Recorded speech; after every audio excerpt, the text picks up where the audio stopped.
right, so let's get recording here. All right, everyone. Well, welcome to Not Another Whiskey podcast. We're doing another 30 minutes with a bit of a legend this week. So we're very fortunate to be joined by Mr. Ian Millar. Ian, welcome to the show, man. Good to be here, Mitch. Good to see you on the face again for a wee while. And obviously, Ian is here, and as usual, I'm joined by Mr. Daz Haldane. How you doing, Daz? Good, mate. Good to see you, chaps. What's happening? Yeah, looking forward to this one. Should be a good chat, Ian. So for those who are listening that may have never met Ian, first thing I have to say is that's very unlucky, because you need to make that an experience that you have in your life. But to give you an idea on how much of a legend this gentleman is, so Ian began his illustrious career in the Scotch whisky industry in 1971. Ian, I was 3 years away from being born at that point. Stop it. But he started work at his local distillery at Blair Athol, where he was elevated to production manager in 1981. And in 1988, he moved to the Aberfeldy distillery as a trainee manager before being promoted to distillery manager at Bladnoch. Then Ian moved around the massive company that was DCL at the time, now known as Diageo, managing a number of malt distilleries, including Mortlach, Linkwood, Glenelgin, Dalwhinnie, and Blair Athol. I think you said at one point 13 distilleries, right, Ian, that you managed for Diageo? Is that right? When we were doing our trainee, we were moved around because managers, it's a bit inconvenient, but they used to take holidays.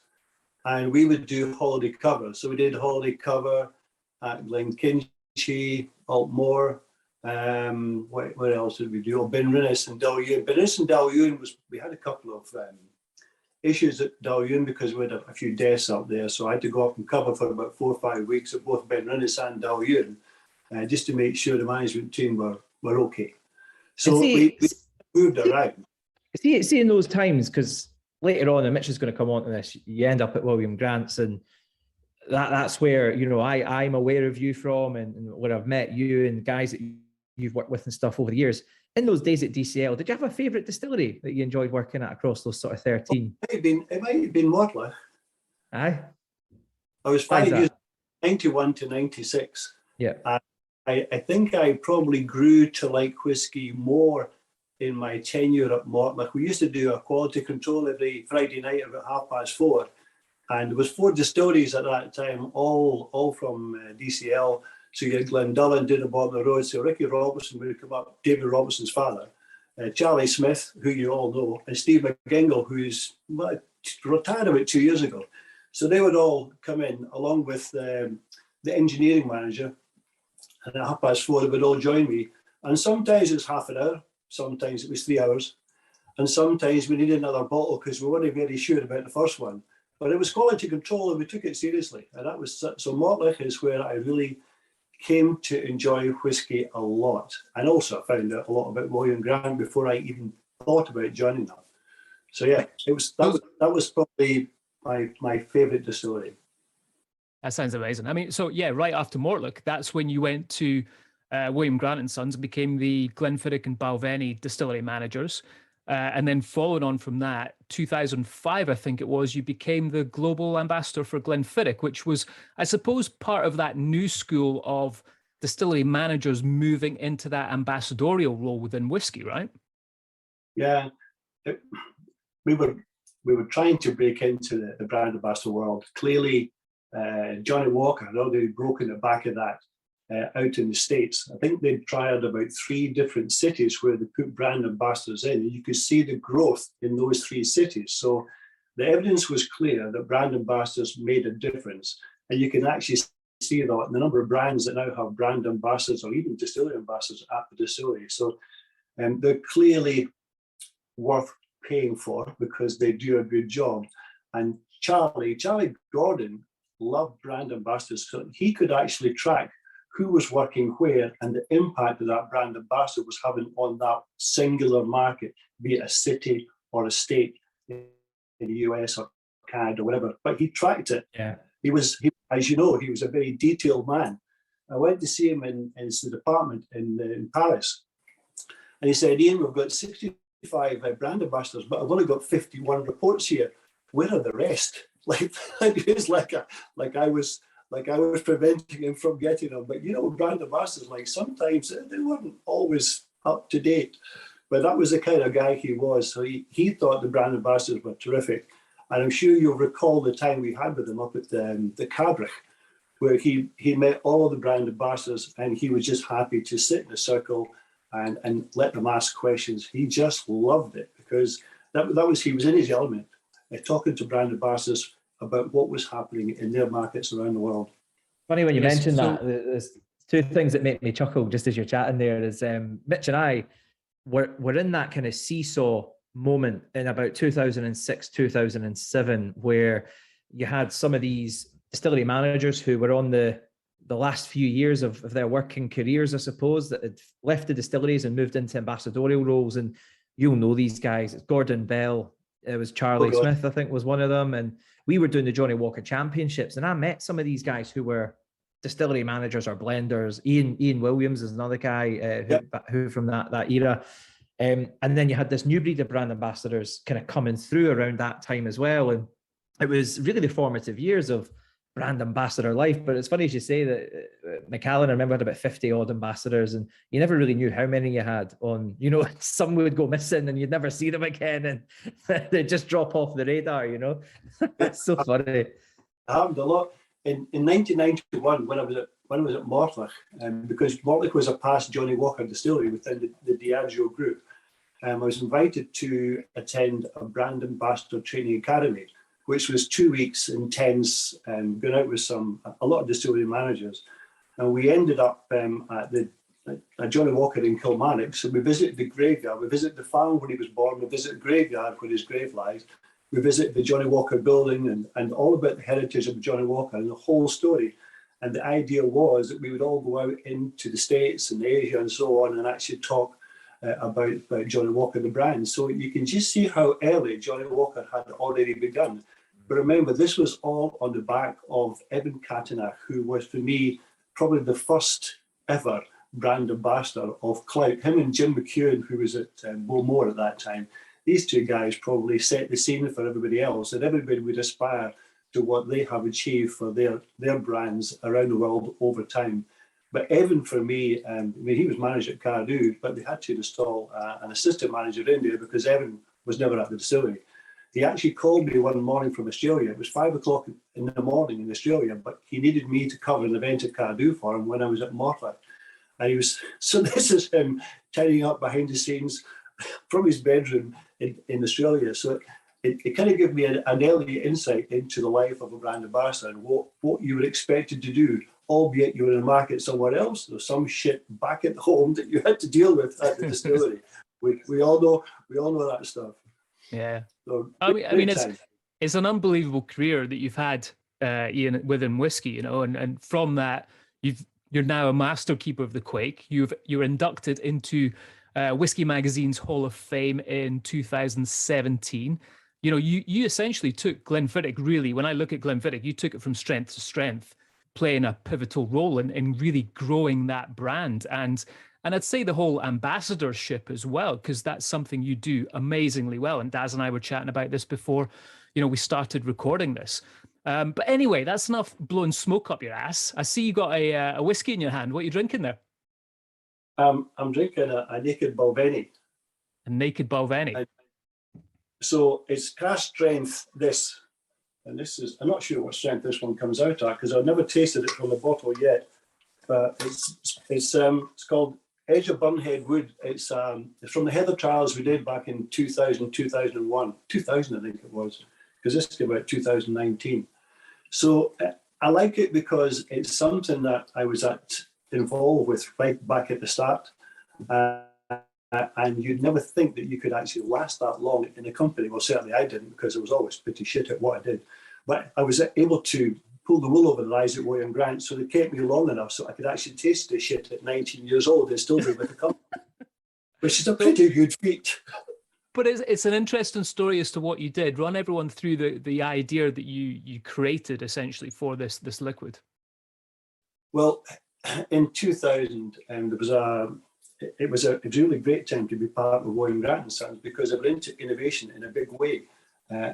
Most of it was actually about cask finishes because marketing teams, as you know, are probably with the company 4, 5, 6 years and then they run away. So they're all trying to hang their hat on something that they can put on their CV as I did that. Difficult to do with a 19-year-old. So hats off to them. They bought into the fact that some of this stuff would actually outlast them. So the Heather trials was something, they wanted to do something with peat. So we looked at peat, and if you look at the breakdown of any peat, regardless of whether it's Islay or mainland Scotland, it's got heather in it. So we wanted to actually amplify what heather could do to a whiskey, or certainly take a good look at it. So we cropped heather through Dave Stewart, who was my estates team manager. So he went up to the hill and we actually cropped it all when it was in bloom. We took all the roots off because we didn't want the wood to actually have an impact on the flavour. I thought it'd be off flavours coming from that. So that dried, and because it was that dry, the first time we did it, it actually went up in about 30 seconds flat. Well, you cannot malt barley in 30 seconds. So we had to get the hose on it. That's where you've got people like Robbie Gorblick, who was at Barberry Maltings, absolutely brilliant. He says, "It's no bother, Ian, we'll just hose it down. It'll take a while longer and burn then." So that's what we did. We actually got a spray on it. It was fantastic to be a part of it. And it was a very quick, it took us something like 4 to 5 days for the whole experiment. During which a guy called Mike Webber, who was our head chemist, came all the way up from Girvan because his nose was bothering him. And we actually stood out in the square just below the kiln, and you could actually smell the heather burning and you could see the blue smoke coming off the kiln. I don't think we'll ever see the likes again, but given what's happening to peat and the potential end of peat harvesting, we might see a move over to the use of heather in a more, in a wider scale, I think. That's because heather you can replace, peat you can't. So I just wonder about the future of peat with regard to whiskey going forward. It's not going to bother you and me because we've got stacks of whiskey that we'll drink until we die. So we'll have enough in our cupboards. So don't worry about that, Mitch. Or you guys. I'm sure you've got a cupboard full as well. Yeah. I always remember Eric Smith up at Highland Park telling me about the heather. They used to always chuck a good chunk of heather on top of the kiln just to get that little bit of floral smoke and things. And that was something that was never written down anywhere. It was almost just sort of passed on, you know. It was. Yeah. I'll tell you where to find it. Right. I've got a book. Aye. And it's early enough that it actually captures it. We're doing it at 2 places. We're doing it at Highland Park, but we're also doing it at Bureau. Both of those 2 distilleries had heather houses where they amassed the heather for burning on top of the peats. Yeah. But yeah, so we did contact Highland Park. They weren't able to share information with us to make us feel confident about what we were doing, but that's okay. You know, we still love them, still like the whiskey. But yeah, heather has its place. We had to have serious discussions with the Scotch Whisky Association to get that through. But thankfully, it's all passed and we're able to enjoy the liquid, which is the main thing. Well, Ian, I'm having a wee dram of something that is kind of, well, when we first started, actually, when I first started, I should say, with Glenfiddich, this was the first expression, I suppose, that we chatted about because it was literally about to come out in a couple of months. So I've got a little bit of Glenfiddich Snow Phoenix here, which is quite nice. Got a couple of bottles left from back in the day. See, that whiskey allowed people to, there was a curiosity around that whiskey. So people bought it, tried it, and what it did was it opened up doors that had been previously closed by whiskey drinkers who were fond of Glenfiddich, but had, I guess, fallen out of love with us during the 80s and 90s. And this gave them a reason for coming back and re-examining the 12, the 15, and the 18, because having tasted the Snow Phoenix, they loved it. And they thought, well, if they've got that quality, I need to re-examine all the other expressions. So it opened up the door again. And you can actually see there's more growth from 2010 onwards. And I would pitch that at the success of Project 20, well, not Project 20. Project 20 came after, but I see Project 20 and the Snow Phoenix as two drams that really propelled Glenfiddich forward at two different dates in time. Very good. Absolutely. So Ian, you're retired now, or you're supposed to be retired now. How's that treating you? What have you been up to since you've been stopping jumping on planes? It was a good time to retire because we're working on selling casks to people that could buy a small country, and that kind of ran out of steam because these people can't visit us, we can't visit them. So we're having a lot of meetings over about 18 months on laptops, and really not my scene. So I'm old enough to retire, so I decided I would just retire. I'm still working on little bits and pieces like the Whisky Museum up in Dufftown and bits and pieces like that, but just enough to not lose it. Because having spent a lifetime in whisky, it's difficult to leave it, as you know. Especially think the front of house stuff. Your natural personality obviously lets you do that, and it allows you to do it in a way that's very comfortable, very natural. And one of the things I was aware of about yourself, Ian, when I first came into the kind of malt side of things, I came in from cocktails and then moved into whiskey after that.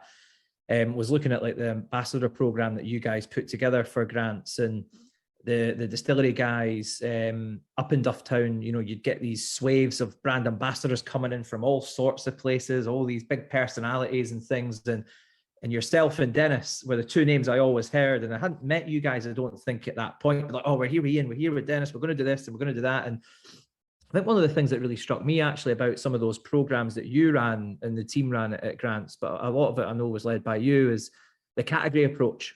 It wasn't all about Glenfiddich. It was about come to Scotland, fall in love with malt whiskey, share the great stories that we all have. And you guys would always visit different distilleries, not just Glenfiddich. You'd go to Highland Park. I remember I was at Highland Park when you guys did that trip. I wasn't there, but I was working on the brand at the time, and you always did that kind of thing. And I think that's something that is really important, I suppose. And I guess you must miss that a wee bit. No, you must miss that connection with these great personalities that would come in, and what's undeniably a passion for whiskey. It's part of that, but whiskey just generally. I guess the Speyside Whisky Festival is a reconnector.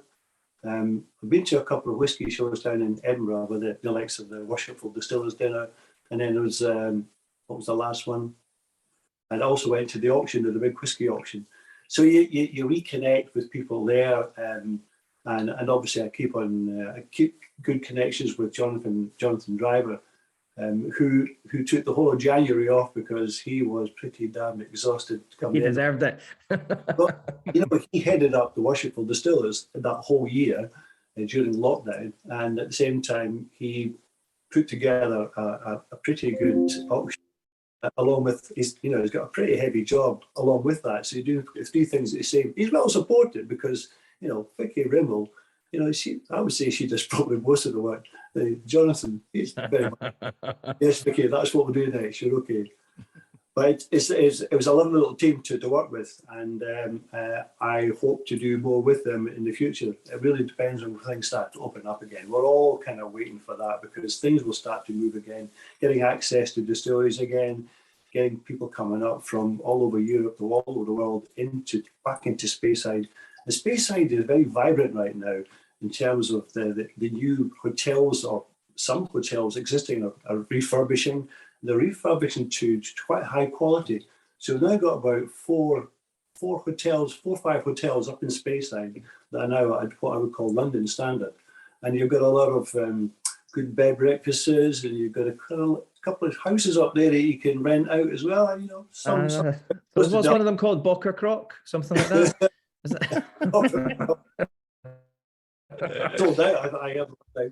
But it's on the up and up. Speyside is on the up and up. And I've been with the Speyside Whisky Festival since, I think we talked about it last week, about 1993, 94 is when Dufftown 2000 actually started the Dufftown Festival, because the Speyside Whisky Festival that was at that time disappeared at the same time as most of the tourism authorities.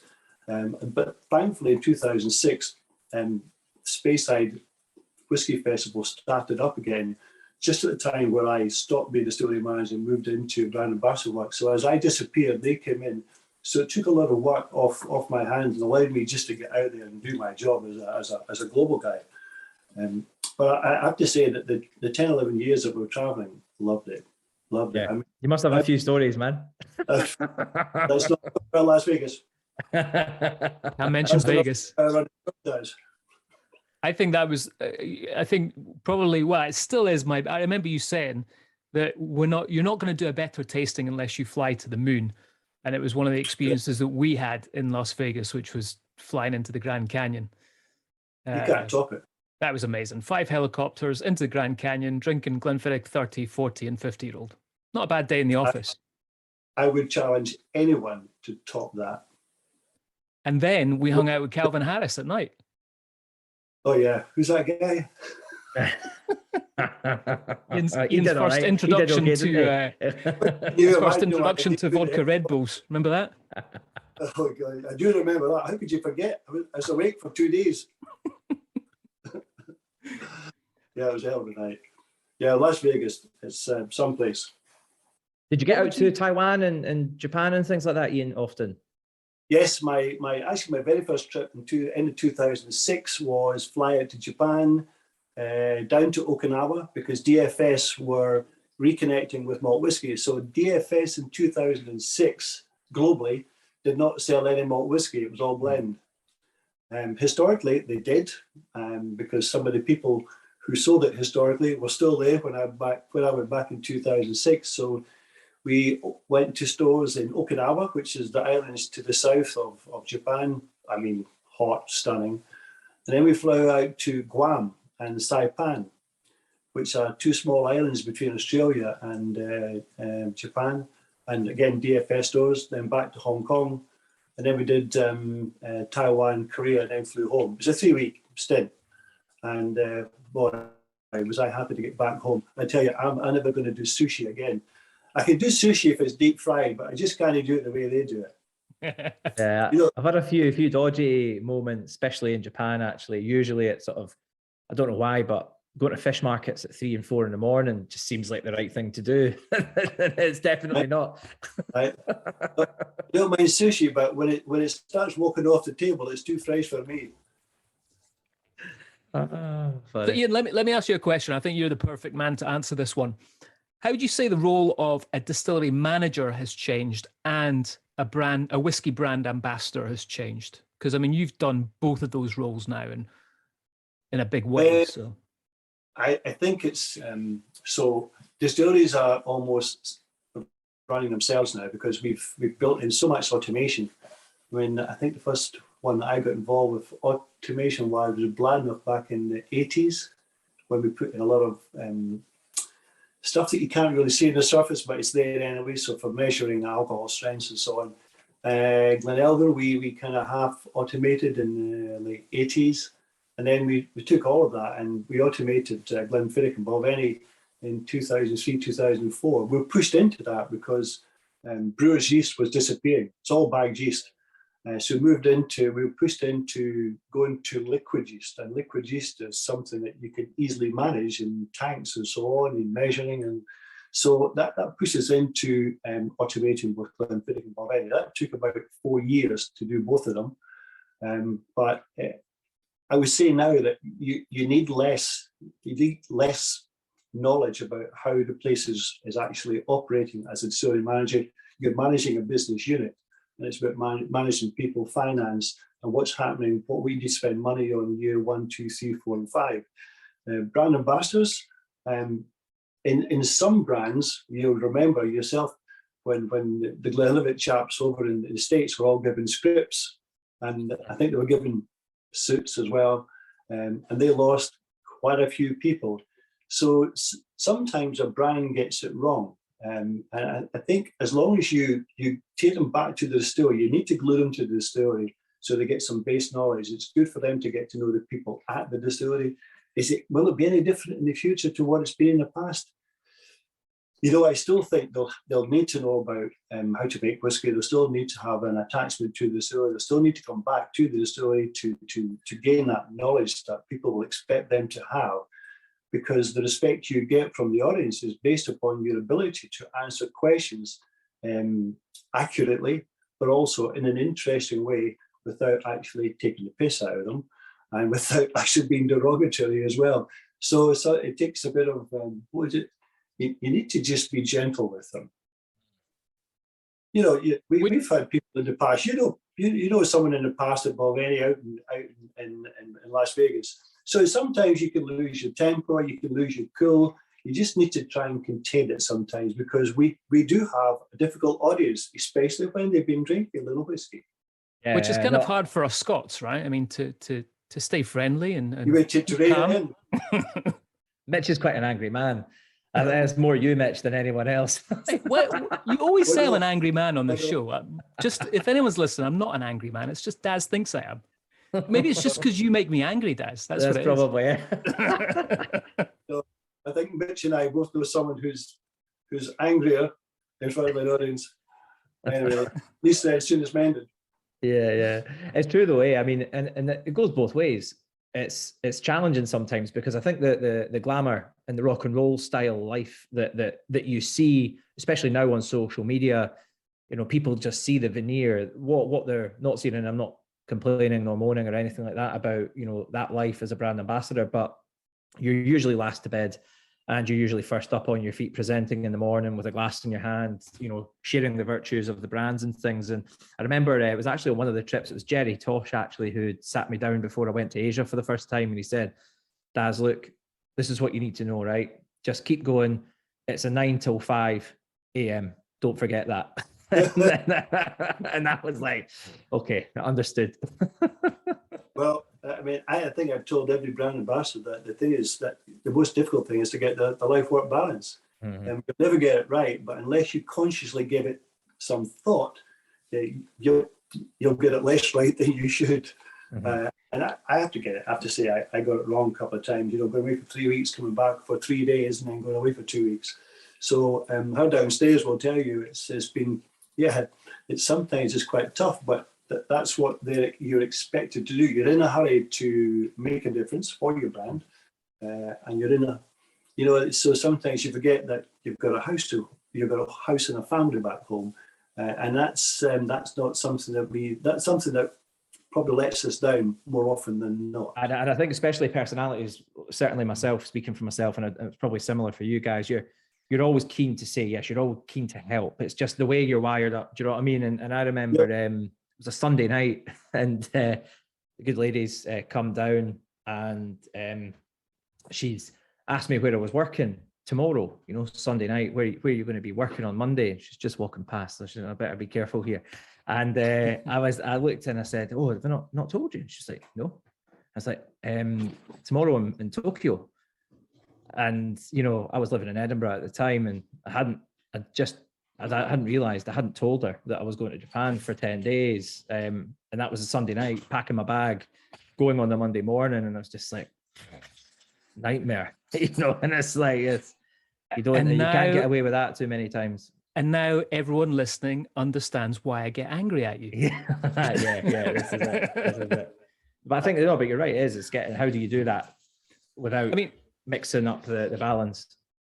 Ian, it's great advice for ambassadors, what you just said. I've always kind of harped on about that with new ambassadors that have started. But what advice would you give to someone who's just wanting to get into the whiskey world, whether that be production or ambassadorship? Or I think the first thing is a foothold. Most people actually go in through guiding, because if you can last the season guiding, then you know that whiskies for you. So Gemma, who heads up Balvenie, she's given us a guide. Jens Thalstrup, who was our first global guy on both Glenfiddich and Balvenie, he was a guide for 5 years. Jamie Milne was a guide. So there are lots of instances. Jan from Belgium, he was a guide. So I can probably mention Susan Colville. So there's probably about half a dozen, at least that I know in my time, who've gone from guiding into being an ambassador for a whisky company. And they've done a great job. Debbie, who's at Glenfarclas, ex-guide at Glenferrie, so that they're scattered everywhere and they proliferate the whole of the whisky industry. So they don't necessarily grow within our company. They'll grow within our company and then move out and branch out into other companies. So there's about 2 or 3 with Glenlivet right now. It's great. So they cut their teeth at the distillery. They gain an interest to the point where they want to actually move on to the next level and they start looking for opportunities. But if you're actually in the whisky trade, you see there's opportunities coming along a lot quicker. Yeah, I'd like to see more of that, a lot more of that. I agree completely. And I remember with Jodie, who was at Macallan, went over to Dubai. She's still out there as an ambassador living in the Middle East. And I don't think there was enough in the organisations I'd worked in the past who'd come from the distilleries. And I think there's 2 things about the guys that do work at the distilleries. Is one, they know the brands brilliantly because, they've spent so much time around it. And I think there's a massive dose of credibility for someone who's worked up at the distillery in the area, they've lived there and things like that as well. That perhaps someone like myself who grew up in Dunfermline, who came through the bartending route, you don't really have that lineage, that legacy piece that maybe, living in the area gives you and things. But a lot do come through for working in bars as well. So Neil, who's out in Los Angeles just now working on Balvenie, I remember we were in the blending room at Glenfiddich, and it was his final interview.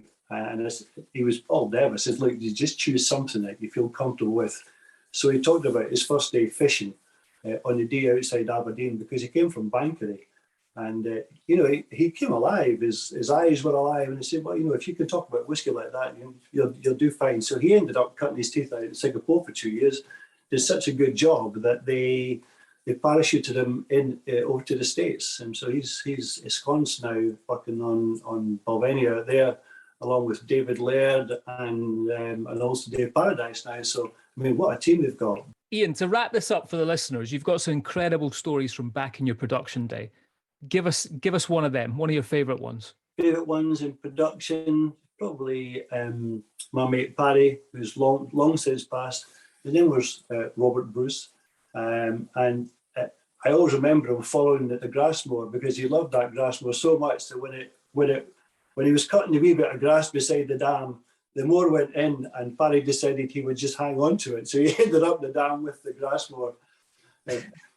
But attached to that story is the fact that when we got a new Grassmore, it looked exactly like the previous one. And when it arrived, Paddy was keen to get onto the lawn to try it out. So he started it up and off he went. And it's about 150 yards long. It's opposite the petrol station at the distillery. It's now a car park. And he set off. And he had to do a handbrake turn at the end because he couldn't slow it down. He thought he knew where the brake was, but all he did was he actually turned up the exhaust, the petrol a bit more, got a bit more speed. So he ended up half walking, half sprinting along and after about 4 or 5, he started to accrue a lot of people who became curious about what Paddy was doing and why he was running up and down the grass, swearing and shouting at the moor, because he couldn't get it stopped long enough to actually work out what the hell was going wrong. Eventually, the bloody moor ran out of petrol. And that's what Paddy said, I got hold of you now, you're bugging. So that was Paddy and his Grassmore, my favourite story. But I could write a book about Paddy and his stories at the distillery. He was an amazing man. And that was at Blair Athol, right? That was at Blair Athol Distillery. I had a sensational Blair Athol the other day. I must say, at the Whisky Society, I was massively impressed. It was very, very good. Chocolatey, fruity. I think it was about 11 years old or something. I know, right? Not from my time then. No, sadly, no. I don't have the budget for that either. I think I've got some. It's not a. Well, it never was my favourite dram, because when I was with Bell's, we used to cut the stills for 5 minutes, 4 shots, when it should be at least half an hour. So you always wondered about what volatiles were actually cascading through after 5 minutes, and you could taste that. But it didn't matter because Bell's was a blend. And Bell's used to be, before it was sold, it used to be on the top 10 grocery items south of the border. Through any supermarket that was selling both groceries and whiskey. On the top, within the top 10 grocery items. And then DCL merged with Bell's and took their eye off the ball. And what happened was it just died a death. And Grouse took over that position that was vacated by Bell's because DCL didn't realise what they had. Ian, listen, we're going to have to wrap this up, but absolutely amazing to chat to you as always. We probably should have done this over an hour. Thank you very much for listening. Thanks again, Ian. Tune in again for another episode of Not Another Whiskey Podcast. Cheers, guys. Cheers, guys. All the best. Sorry, Ian.